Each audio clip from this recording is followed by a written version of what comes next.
Shout out guys, ito na naman po tayo. Tayo ay mag-proning pa din.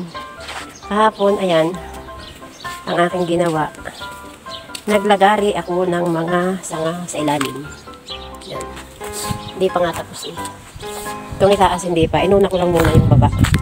Para konti na lang yung tatabasin ko sa taas. Binawasan ko yung mga sanga niya sa baba. Yan. Naiinip na ang aking lola. Si Chang. Madalain ko na daw.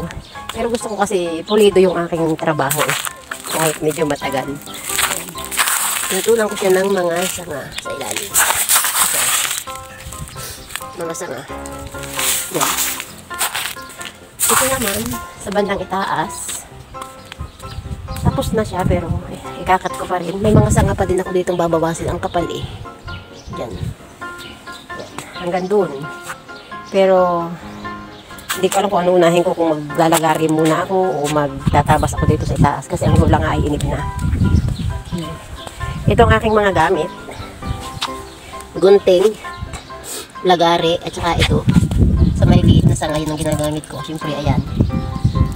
Ang aking guantes. May karaykay, may walis, may arabilya. Nangain muna ako ng saging. Kasi matagal akong hindi nakakapag-saging. So, hanggang dito muna, guys, uli.